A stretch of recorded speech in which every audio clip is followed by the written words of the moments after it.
చూస్ Country Delight, live better. ఇప్పుడే Country Delight యాప్ని download చేసుకోండి. Marriages are made in heaven. పెళ్ళిళ్ళు స్వర్గంలో నిర్ణయింపబడతాయని చాలామంది పెద్దలు అంటుంటారు. వివాహం అనేది సమాజంలో ఒక ముఖ్యమైన వ్యవస్థ. వేద మంత్రాల సాక్షిగా మూడు ముళ్ళ బంధంతో ఒక్కటైన జంటను పెద్దలు నిండు నూరేళ్లు కలిసి ఉండాలని దీవిస్తారు. అలా భార్యాభర్తలు ఇద్దరి నమ్మకం మీద సంసారం కొనసాగుతుంది. ఒకరినొకరు అర్థం చేసుకోవడం, గౌరవించడం, ప్రేమించడం వివాహ బంధం యొక్క పునాది. కానీ నేటి సమాజంలో కొంతమంది వివాహ బంధానికి మచ్చ తెస్తున్నారు. తాత్కాలిక సుఖాల కోసం పరాయి వాళ్ల మోజులో పడి తమ జీవితాలను నాశనం చేసుకుంటున్నారు. ఇటీవల ప్రియుడు మోజులో పడి భర్తలను చంపుతున్న ఘటనలు తీవ్ర కలకలం రేపుతున్నాయి. సోనం, రాజా రఘువంశీ, ఐశ్వర్య తేజేశ్వర్, అనిత, సురేష్ బాబు ఇలా ఒకటా రెండా కట్టుకున్న భర్తలను ప్రియుడితో దారుణంగా చంపిస్తున్నారు. ఇలా అనేక విషయాలతో పూర్తి వివరాలను ఈ స్టోరీలో చూద్దాం.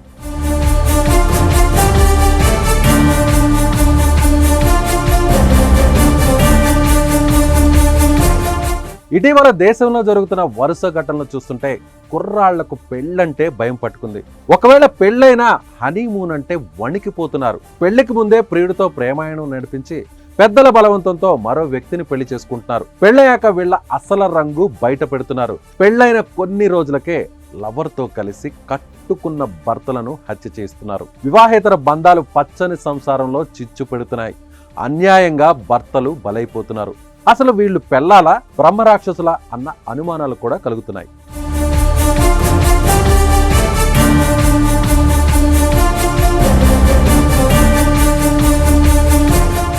భారతదేశంలోని మేఘాలయలో జరిగిన ఒక హై ప్రొఫైల్ క్రిమినల్ కేసుతో ఎన్నో సంచలనాలు బయటకొచ్చాయి. సోనం రఘువంశీ తన భర్త రాజా రఘువంశీని పెళ్లి చేసుకున్న 13 రోజులకే హనీమూన్ కోసం మేఘాలయకు వెళ్లిన సమయంలో అతన్ని అత్యంత క్రూరంగా హతమార్చింది.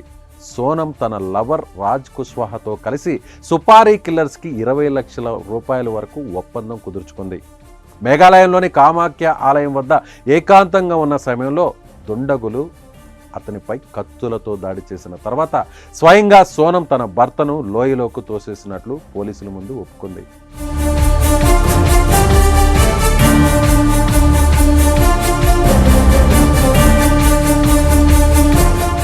ఇక ఆంధ్రప్రదేశ్లోని అనంతపురంకు చెందిన సురేష్ బాబు అనే వ్యక్తిని అతని భార్య అనిత తన ప్రియుడు బాబా ఫక్రుద్దీన్తో కలిసి హత్య చేసింది.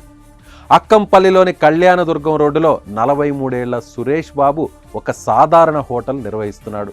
10 ఏళ్ల క్రితం గోరిడెండ్ల నుండి సదాశివ కళానికి మకాం మార్చిన పండ్ల వ్యాపారి బాబా ఫక్రుద్దీన్తో అనితకు పరిచయం ఏర్పడింది. ఆ పరిచయం కాస్త వివాహేతర సంబంధానికి దారితీసింది. ఈ విషయం తెలుసుకున్న సురేష్ బాబు తన భార్యపై అనుమానం వ్యక్తం చేస్తూ వచ్చాడు. ఒక్కొక్కసారి గట్టిగా కూడా మందలించాడు.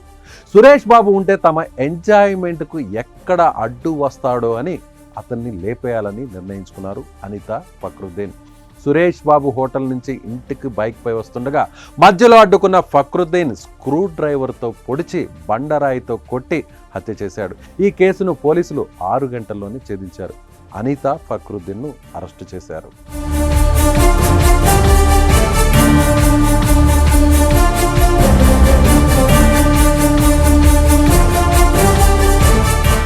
ఇక జోగులాంబ గద్వాల జిల్లాకు చెందిన ప్రైవేట్ సర్వేయర్ తేజేశ్వర్ హత్య కేసు తెలుగు రాష్ట్రాల్లోనే సంచలనం రేపింది. ఈ కేసులో తేజేశ్వర్ భార్య ఐశ్వర్య, ఆమె ప్రియుడు తిరుమలరావు మరియు సుపారీ గ్యాంగ్తో కలిసి హత్యకు కుట్ర పన్నినట్లు పోలీసుల దర్యాప్తులో తేలింది. తేజేశ్వర్కు ఐశ్వర్యతో 2025 మే 18న కర్నూలు జిల్లాలోని బీచుపల్లి ఆంజనేయ స్వామి ఆలయంలో ప్రేమ వివాహం జరిగింది. వివాహం జరిగిన నెల రోజుల్లోనే జూన్ 17, 2025న తేజేశ్వర్ అదృశ్యమయ్యాడు. ఆయన సోదరుడు జూన్ 18న గద్వాల పోలీసులకు ఫిర్యాదు చేశాడు. పోలీసులు మిస్సింగ్ కేసు నమోదు చేసి దర్యాప్తు చేశారు. జూన్ 21న నంద్యాల జిల్లా పాణ్యం సమీపంలోని కాలేరు నగరి కాలువలో తేజేశ్వర్ మృతదేహం బయటపడింది. తమ అక్రమ సంబంధానికి అడ్డు వస్తాడన్న కారణంతో ఐశ్వర్య, ఆమె ప్రియుడు తిరుమలరావులు కలిసి ఒక పథకాన్ని పన్నారు. ఈ పథకంలో ఐశ్వర్య తల్లి సుజాత కూడా పాలు పంచుకున్నారు. వీరందరూ కలిసి ఒక సుపారీ గ్యాంగ్తో టచ్లోకి వెళ్లారు. అలా 8 మందికి డబ్బులు ఇచ్చి మరీ హత్య చేయించారు. ప్రస్తుతం వీరందరినీ పోలీసులు అరెస్టు చేసి రిమాండ్కు తరలించారు. సీసీటీవీ ఫుటేజ్, మొబైల్ సిగ్నల్స్ మరియు ఇతర సాంకేతిక ఆధారాలతో పోలీసులు నిందితులను పట్టుకున్నారు.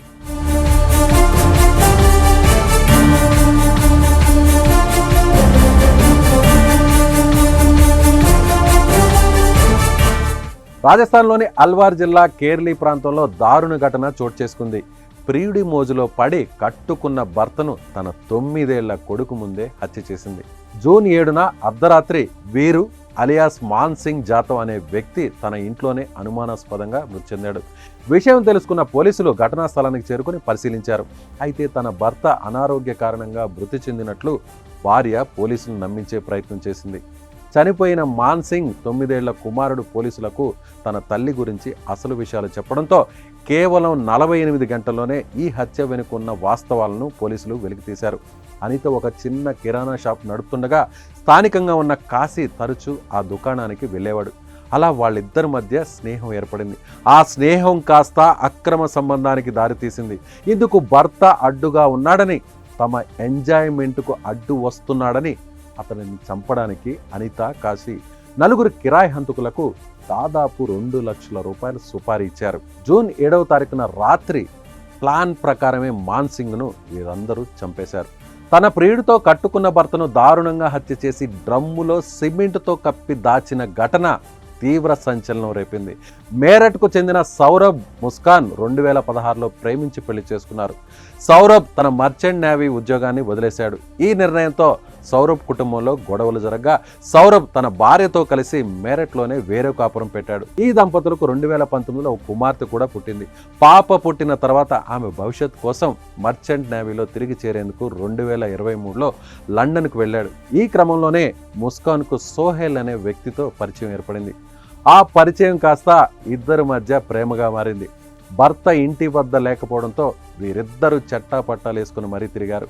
ఇలా ఎంజాయ్ చేస్తూ ఎక్కడ పడితే అక్కడ తిరిగారు. ఫిబ్రవరి 28న తన కుమార్తె 6వ పుట్టినరోజు సందర్భంగా 2025 ఫిబ్రవరి 24న సౌరభ్ ఇంటికి తిరిగి వచ్చాడు. తమ అక్రమ సంబంధానికి భర్త అడ్డు వస్తున్నాడని భావించి ప్రేమించి పెళ్లి చేసుకున్న భర్తనే హతమార్చాలని ఆ భార్య నిర్ణయించుకుంది. మార్చి 4న నిద్రమార్తలు కలిపిన భోజనాన్ని ముస్కాన్ తన భర్తకు వడ్డించింది. నిద్రలోకి జారిపోయిన తర్వాత ముస్కాన్, సాహిల్లు కలిసి సౌరభ్ను కత్తితో పొడిచి చంపేశారు. అనంతరం సౌరభ్ శరీరాన్ని దాదాపు 15 ముక్కలు చేసి వాటిని ఓ ప్లాస్టిక్ డ్రమ్ములో వేసి తడి సిమెంటుతో నింపేశారు. ఇలా ప్రేమించి పెళ్లి చేసుకున్న భర్తను ఇంత దారుణంగా హత్య చేసిన ఉదంతం అంతా సంచలనంగా మారింది. ఆ తర్వాత వీరు చంపిన తీరు, వీరు వేసిన ప్లాన్ పోలీసులు ఛేదించి మీడియా ముందుకు తీసుకొచ్చారు. ప్రస్తుతం వీరిద్దరూ అరెస్ట్ అయి జైల్లో ఉన్నారు.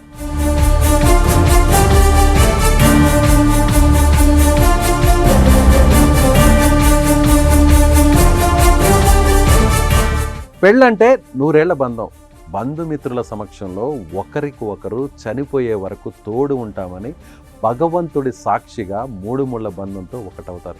ఈ మధ్య వివాహం జరిగిన కొన్నాళ్లకే దంపతుల మధ్య విభేదాలు రావడం, అక్రమ సంబంధాల నేపథ్యంలో ఒకరినొకరు చంపుకుంటున్నారు. ఇటీవల ప్రియుడి మోజులో పడి కొంతమంది మహిళలు క్షణికావేశంతో భర్తలను కడతీరుస్తున్నారు. కాదు పక్కా ప్లాన్తో భర్తలను చంపేస్తున్నారు. ఇలా క్షణిక సుఖం కోసం పరాయి వ్యక్తి మోజులో పడి కట్టుకున్న భర్తను చంపడం వల్ల కుటుంబాలు వీధిన పడుతున్నాయి. దారుణం ఏంటంటే వివాహేతర సంబంధాలతో కట్టుకున్న భర్తనే కాదు, కన్న పిల్లల ఉసురు కూడా తీసేస్తున్నారు కొందరు మహిళలు. భర్తను చంపేశాక భార్య జైలు పాలైతే ఎంతోమంది పిల్లలు అనాథలైపోతున్నారు. పెళ్లికి ముందు ఏదైనా లవ్ అఫైర్ ఉంటే పెద్దలకు చెప్పాలి, ఒప్పించి వాళ్ళనే పెళ్లి చేసుకునే ప్రయత్నం చేయాలి. ఇష్టం లేని పెళ్లి చేసుకున్న భర్తను దారుణంగా చంపడం ఏ సమాజం ఒప్పుకుంటుంది? ఇలా భర్తలను టార్గెట్ చేసి పక్కా ప్లాన్తో చంపుతున్న ఉదంతాలపై ఇప్పుడు సోషల్ మీడియాలో మీమ్స్, రీల్స్ వైరల్ అవుతున్నాయి. సో వ్యూవర్స్, మీరేమనుకుంటున్నారు? ఈ వీడియో చూశాక మీకేమనిపిస్తుంది? ప్రస్తుతం ఇలాంటి భార్యలపై మీ అభిప్రాయాన్ని కామెంట్ రూపంలో తెలియచేయండి.